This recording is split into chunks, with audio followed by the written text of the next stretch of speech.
नमस्कार. आपण संस्कृत भाषा शिकत आहोत. त्याचबरोबर आता आपण आठवड्यातून एकदा दर शनिवारी संस्कृत मधील साहित्याविषयी थोडंफार जाणून घेणार आहोत. संस्कृत साहित्य हे विशाल समुद्रासारखं आहे, कारण हजारो वर्ष या भाषेमध्ये ग्रंथरचना होत गेलेली आहे. आयुर्वेदादी विषयांवरील हजारो हस्तलिखिते अजूनही पडून आहेत. त्यांना अजूनही पुस्तक रूपाने प्रसिद्ध होण्याचा योग काही आलेला नाही. आज आपण माहिती घ्यायची ती थोडी वेदवाङ्मयाविषयी. वेदवाङ्मय हे संपूर्ण जगातील प्राचीन वाङ्मय आहे. त्यामुळं संस्कृत भाषा ही सर्व जगातील प्राचीन भाषा आहे हे आपण पाहिलं होतं. या भाषेला प्राचीन भाषा म्हणण्याचं कारण काय, तर या भाषेमध्ये उपलब्ध असलेले साहित्य हे सर्वात प्राचीन आहे. इतर कोणत्याही भाषेत इतकं प्राचीन साहित्य उपलब्ध होत नाही. संस्कृत साहित्यातील सगळ्यात प्राचीन साहित्य कोणतं, तर वेदवाङ्मय. हे वाङ्मय केव्हा रचले गेले? विद्वानांमध्ये त्याविषयी मतभेद आहेत.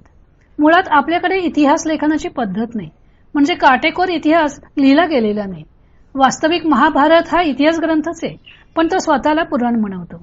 एकूणच संस्कृत साहित्यात इतिहास ग्रंथ नगण्य आहेत. राजतरंगिणी या ग्रंथात थोडाफार काश्मीरचा इतिहास आलेला आहे. पण आपण खरे तर इतिहास लेखन शिकलो ते इंग्रजांच्याकडून. इंग्रजांनी वेदवाङ्मयावर खूप संशोधन केलेले आहे. हे साहित्य फार जुनं नाही हे ठरवण्याकडे इंग्रजांचा कल होता. त्यामुळे ते वेदांचा काळ इसवी सनाच्या जवळ आणतात. कीथ, मॅकडोनेल, विंटरनिट्स वगैरे इंग्लिश लेखकांचे संस्कृत साहित्याचा इतिहास लिहिलेले ग्रंथ प्रसिद्ध आहेत. सध्या आपल्याला मॅकडोनेल हे नाव फक्त बर्गरच्या संबंधात माहिती आहे, पण मॅकडोनल नावाचा एक इतिहास संशोधक होऊन गेलेला आहे. मॅक्स मुलर हे तर कधीही भारतात आले नाहीत, पण त्यांनी 40 वर्षे वेदांचा अभ्यास केला व त्यांनी वेदांची छापील प्रत प्रथम उपलब्ध करून दिली. आपण लोकांनी तर या बाबतीत खूपच अनास्था दाखवलेली आहे. नंतर इंग्रजांचं पाहून भारतीय पंडित सरसावले व त्यांनीही वेदांचा काळ ठरवण्याचा प्रयत्न केला. वेदांचा हा काळ इसवी सनाच्या मागे जितका नेता येईल तितका न्यायचा असा भारतीय पंडितांचा कल होता. वेदवाङ्मय इसवी सन पूर्वी लाखो वर्षे ते 25,000 पर्यंत झाले अशी मतभिन्नता विविध पंडितांमध्ये आहे. पण लोकमान्य टिळकांनी त्यात आलेल्या ग्रहताऱ्यांच्या उल्लेखावरून वेदांचा काळ इसवी सन पूर्व 6,000 ते 8,000 वर्षे असावा असं मानलेलं आहे. खगोलशास्त्राच्या आधारे हा काळ ठरवला असल्यामुळं तो प्रमाण मानायलाही हरकत नाही. एकूण हे वेदवाङ्मय साधारण 8 ते 10,000 वर्षापूर्वीचे आहे असे मानण्यास प्रत्यवाय नाही. आपण वेदवाङ्मयाला संहिता असं म्हणतो. संहिता हा शब्द सम अधिक धा म्हणजे गोळा करणे या धातूपासून बनलेला आहे. संहित म्हणजे गोळा केलेलं, म्हणजे हे जे साहित्य आहे हे सगळं गोळा केलेलं आहे. प्राचीन काळी निरनिराळ्या दैवतांना उद्देशून ऋषींनी सूक्त रचली. हा कालावधी सुद्धा खूप मोठा आहे.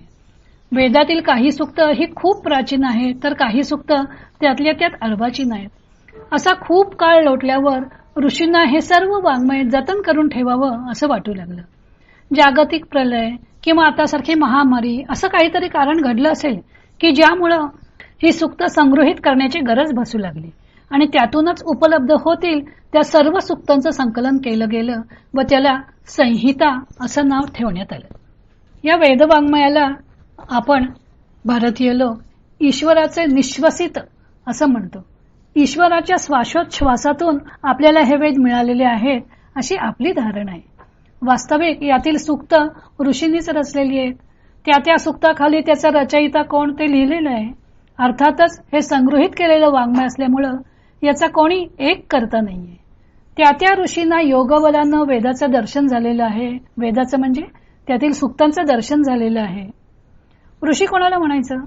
अतींद्रियस्य वेदस्य परमेश्वरानुग्रहेण प्रथमतः दर्शनात ऋषित्व, म्हणजे परमेश्वराच्या अनुग्रहामुळं अतींद्रिय असलेल्या वेदाचे ज्यांना दर्शन होतं ते ऋषी. ऋषी ही दर्शनात अशी ऋषी या शब्दाची व्युत्पत्ती सांगितलेली आहे. थोडक्यात वेदातील मंत्रांचे ऋषींना ध्यानावस्थेत झालेले दर्शन आहे, म्हणून त्यांना आपण ईश्वराचे निश्वसित समजतो. जणू काही ते प्रत्यक्ष आपल्याला ईश्वरापासूनच मिळालेले आहेत. तर वेदांच्या निर्मितीचा काळ आपण बघितला. आता हे वेदवाङ्मय कोणत्या प्रदेशात रचलं गेलं? ज्या काळात भारतीय आर्यांची सिंधू नदीच्या दोन्ही तीरांवर वस्ती होती त्या प्रदेशात ही सूक्त रचली गेलेली आहेत. ही वस्ती पूर्व काबुलिस्तान पासून पंजाब पर्यंत पसरलेली होती. वेद या शब्दाची आपण व्युत्पत्ती बघूया. वेद हा शब्द विद म्हणजे जाणणे या धातूपासून तयार झालेला आहे. म्हणून वेद म्हणजे ज्ञान आणि ऋक् म्हणजे स्तुतीपर काव्य किंवा श्लोक.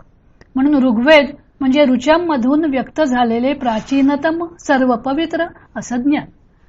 प्राचीन काळी ऋग्वेदाच्या खूप शाखा होत्या असे उल्लेख आढळतात. महाभारताच्या शांती पर्वात एकूण 21,000 शाखांचा उल्लेख येतो. पूर्वी शाकल, बाष्कल, अश्वलायन, शांखायन, मांडुकेय अशा 5 शाखा प्रचलित होत्या. सध्या ऋग्वेदाची शाखल शाखेची प्रतच प्रचलित आहे आणि त्यात एकूण 1028 सूक्त आहेत. आता ही जी सूक्त रचलेली आहेत ती निरनिराळ्या दैवतांना उद्देशून रचलेली आहेत. या ऋग्वेदातले देवता कोण? तर इंद्र, अग्नी, वरुण, उषस, द्याव्या पृथ्वी वगैरे. या महत्वाच्या इंद्र आणि अग्नी, वरुण हे महत्वाचे देव आहेत ऋग्वेदामधले, ज्यांचं पौराणिक काळामध्ये त्यांचं देवत्व कमी झालं. पण ऋग्वेद काळामध्ये यांना मुख्य देव म्हणून मानलेलं होतं. कारण त्यावेळची जी सूक्त रचली गेली ती निसर्गात घडणाऱ्या घटना पाहून ऋषींनी रचलेली ही सूक्त आहेत. त्यामुळं वेगवेगळ्या ह्या ज्या देवता आहेत इंद्र, अग्नी, वरुण, द्याव्या पृथ्वी, उषस, मरुत वगैरे देवतांना उद्देशून रचलेली सूक्त या ऋग्वेदामध्ये समाविष्ट केलेली आहेत. आता ही जी सूक्त संग्रहित केली गेली, ठीक आहे, संग्रहित केली गेली, पण प्राचीन काळी छपाई कला अस्तित्वात नव्हती, टिकाऊ लेखन साहित्य नव्हतं. मग त्यामुळं काय केलं झालं की हे ठेवणार कसं, जपून संग्रह करून कसा ठेवणार? पाठांतरानं. हे सगळं वाङ्मय हे पाठांतरानं उपलब्ध करून दिलेलं आहे. आता पाठांतरानं हे सर्व वाङ्मय उपलब्ध करून दिलेलं किंवा टिकवून ठेवायला ही गोष्ट खरी, पण पाठांतर सुद्धा मनुष्य किती गोष्टींचं करू शकेल. म्हणून व्यासाने या संपूर्ण एकच जी वेदराशी होती तिचं विभाजन केलं. विभाजन करताना त्यांनी एक दृष्टी ठेवली की इथं हजारो मंत्र आहेत आणि त्यांचे 3 गटात त्यांनी विभाजन केलं. ऋक्, यजुष आणि साम या तिघांचं सामूहिक नाव आहे त्रयीविद्या.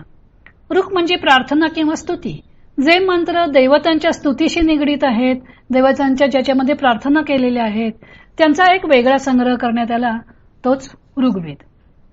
ज्या मंत्रांचा विषय पूजा असा होता त्यांना यजुष असं म्हणतात. यजते वा अनेन इति म्हणजे ज्या मंत्रांच्या सहाय्यानं पूजा केली जाते ते यजुष, आणि त्यांचा संग्रह हा यजुर्वेदात करण्यात आला. त्यात यज्ञीय मंत्र म्हणजे यज्ञात उपयोगी पडणारे मंत्र आहेत. ऋग्वेदात केवळ पद्यमय मंत्र आहेत, तर यजुर्वेदात गद्य आणि पद्य मिश्रित असे मंत्र आहेत. वरील 2ही गटात ज्यांचा अंतर्भाव होत नव्हता अशा मंत्रांचा सामन हा 3रा गट केला आणि त्याच्यात ते मंत्र समाविष्ट करण्यात आले. सामन कोणाला म्हणायचं? स्यती नाशयती विघ्नम इति सामन, म्हणजे विघ्नांचा नाश करते ते सामन. म्हणून सामन म्हणजे विघ्न शांती. समयती संतोषयती देवान इति सामन, म्हणून सामन म्हणजे देवतुष्टी, देवांना जे संतुष्ट करतात ते सामन. म्हणून सामवेदामध्ये देवांना संतुष्ट करणाऱ्या मंत्रांचा समावेश केलेला आहे, त्याचं नाव आहे सामवेद. आणि हे मंत्र ऋषी लोक यज्ञाच्या वेळी देवांना प्रसन्न करण्यासाठी गात असत. या तिन्हीमध्येही मावू न शकणारे असेही काही मंत्र होते ज्यांचा विषय होता जारण, मारण, मोहन, उच्चाटन. मग त्यांचा 4था संग्रह करण्यात आला, त्याला अथर्ववेद म्हणतात. जारण मारण मंत्रामुळं या वेदाला सुरुवातीला वेद म्हणून मान्यता नव्हती. खूप उशिरा अथर्ववेदाला वेद म्हणून मान्यता मिळालेली आहे. आसुरी जगतातील जीवांना संतुष्ट करणाऱ्या मंत्रतंत्रांनी हा वेद भरलेला असल्यामुळं, तसेच भूतप्रेतादी निम्नस्तरीय शक्तीला जादूटोण्यानं वश करण्याचे मंत्रही यात आहेत. म्हणून या सूक्तांचा संग्रह हा वेगळा करण्यात आला अथर्ववेदामध्ये. पण त्याचबरोबर याच्यामध्ये काही चांगली सूक्त सुद्धा आलेली आहेत. आता एक शंका येईल की इतकं प्राचीन वाङ्मय छपाईची कला अस्तित्वात नसताना जतन करून कसं ठेवण्यात आलं? तर पाठांतर पद्धतीनं. 750 वर्षापूर्वीच्या ज्ञानेश्वरीतही आज आपल्याला पाठभेद आढळतात. मग इतके हजारो वर्षापूर्वीचं वाङ्मय जसाच्या तसा असेल का, अशी एक शंका निर्माण होण्याची शक्यता आहे. त्यात पाठभेद नसतील का? तर त्याचं उत्तर आहे की या वाङ्मयामध्ये पाठभेद नाहीत. ही संहिता ज्या काळात केली गेली असेल तशीच ती आतापर्यंत चालत आलेली आहे. आश्चर्य करण्यासारखी गोष्ट आहे ना. 8-10 हजार वर्षापूर्वीच्या वाङ्मयात पाठभेद नाहीत. त्याचे कारण आहे त्याच्या पाठांतर पद्धतीत आहे. ऋग्वेद जसाच्या तसा टिकून राहावा म्हणून त्याच्यात पदपाठ, क्रमपाठ, जटापाठ, घनपाठ अशा अनेक पाठांतर पद्धती निर्माण केल्या गेल्या आहेत. त्यामुळे एखाद्या पाठात चूक होते अशी शंका आली तर दुसऱ्या पाठाप्रमाणे ती दुरुस्त करून घेता येते. त्यामुळं ऋग्वेदामध्ये पाठभेद नाहीत. वेदातील देव कोणते आहेत? ऋग्वेद संहितेत दैवताशास्त्र तयार होते. निसर्गातील सूर्य, अग्नी, उषा, पर्जन्य यासारख्या घटनांना हळूहळू देवतांचं स्वरूप प्राप्त झालेलं आहे. इंद्र, अग्नी, सूर्य, उषा, वरुण, मरुत यात यांना देवत्व दिलं गेलंय. इंद्र व अग्नीला उद्देशून तर खूप सूक्त आहेत. ब्रह्मा, विष्णू व महेश या पौराणिक काळातील देवांचे स्थान वेदात नगण्य आहे. एकंदर या सूक्तांची पद्धत कशी आहे तर त्या देवाचं वर्णन करायचं. तू कसा दिसतोस, तुझं वाहन कोणतं आहे, तुझं कार्य काय आहे वगैरे, आणि त्याच्यानंतर त्यांच्याकडे मागणी करायची, मला संतती दे, मला संपत्ती दे, दीर्घायुष्य दे वगैरे. या सूक्तांचं स्वरूप हे अशा प्रकारचं आहे. त्या देवतेचं वर्णन करायचं, तो कसा आहे, कसा दिसतो, त्याच्या कार्याचं स्वरूप वर्णन करायचं आणि मग त्याच्याकडं नंतर काहीतरी मागणी करायची. काही तत्वज्ञान सांगणारी नासदीय सूक्त, पुरुष सूक्त वगैरे सुद्धा त्याच्यामध्ये आहेत. किंवा काही विवाह, ऊर्ध्वदैहिक विधी सांगणारी सूक्त सुद्धा याच्यामध्ये आहेत. तसेच एखाद्या राजवंशातील राजाच्या विजयाचं वर्णन करणारी सूक्त, राजाच्या दानशूरतेची स्तुती करणारी सूक्त, काही नीतिशास्त्रीय सूक्त, स्त्री पुरुष विषयक दृष्टिकोन सांगणारी सूक्त, पुरुरवा उर्वशी, यमयमी, विश्वामित्र नदी अशांचे संवाद असणारेही काही सूक्त यामध्ये संग्रहित केलेली आहेत. असं प्रकारे ऋग्वेदातील सूक्तांचे विषय पण वेगवेगळे आहेत. या वेदवाङ्मयावरून प्राचीन भारतीय लोकांचे समाज जीवन कसं होतं, संस्कृती कशी होती, धर्म, स्त्री पुरुष संबंध हे कसे होते, देवताविषयक कल्पना काय होत्या, देवताशास्त्र कसं प्रगत होत गेलं, या सर्वाची आपल्याला माहिती या ऋग्वेदावरून मिळते. पण त्यासाठी त्याचा अभ्यास करायला हवा आणि त्यासाठी संस्कृत येणं आवश्यक आहे. कारण हे ग्रंथ संस्कृतमध्ये रचलेले आहेत. संस्कृती ही संस्कृत आश्रिता खलू, म्हणजे भारतीय संस्कृती ही संस्कृत भाषेचा आश्रय करून राहिलेली आहे. म्हणजे त्या साहित्यात या संस्कृतीची बीजे दडलेली आहेत. आणि हे सर्व जाणून घेण्यास संस्कृत भाषा अवगत होणे हे अतिशय आवश्यक आहे. वेदांचं आणखी एक वैशिष्ट्य म्हणजे आपण बघितलं की आपली लौकिक भाषेमध्ये 13 स्वर आणि 33 व्यंजनं अशा एकूण 46 वर्णांनी युक्त अशी भाषा आहे. परंतु ऋषींनी त्याला स्वर देऊन एकंदर 70 ते 72 वर्णांची भाषा तयार केली. आता उदाहरणार्थ आपण एक बघूया की इंद्र शत्रू हा जो सामासिक शब्द आहे तो 2 प्रकारे सोडवता येतो. एक इंद्राचा शत्रू आणि दुसरं इंद्र ज्याचा शत्रू आहे तो. इंद्राचा शत्रू याच्यामध्ये षष्ठी तत्पुरुष समास आहे. तर इंद्र ज्याचा शत्रू आहे तो हा बहुव्रीही समास झाला. पण नुसतं इंद्र शत्रू म्हटलं, शब्द उच्चार केला तर त्याच्यावरून वक्त्याला काय अभिप्रेत आहे, षष्ठी तत्पुरुष समास अभिप्रेत आहे की बहुव्रीही समास अभिप्रेत आहे हे कळत नाही. म्हणून त्याच्याकरता स्वर दिलेत आणि त्याचे एक ठराविक पद्धतीनं उच्चारण करण्याची पद्धत निर्माण केलेली आहे. त्याला म्हणायचं उदात्त, अनुदात्त आणि स्वरित. संगीत शिकताना आपण 3 सप्तकामध्ये सारेगम म्हणू शकतो. एक खालच्या सप्तकात, एक मध्य सप्तकात आणि एक तार सप्तकात. साधारण तशाच प्रकारची ही स्वर देऊन रचना केलेली आहे. इंद्र शत्रू याचा एक प्रकारे उच्चार केला तर तो षष्ठी तत्पुरुषाचा अर्थ निघतो. दुसऱ्या प्रकारे उच्चार केला तर त्याचा बहुव्रीही समासाप्रमाणे अर्थ तयार होतो. याबाबत एक कथा सांगितली जाते. एकदा एका ऋषींना इंद्राला ठार मारणारा पुत्र हवा होता. त्याकरता त्याने यज्ञ केला.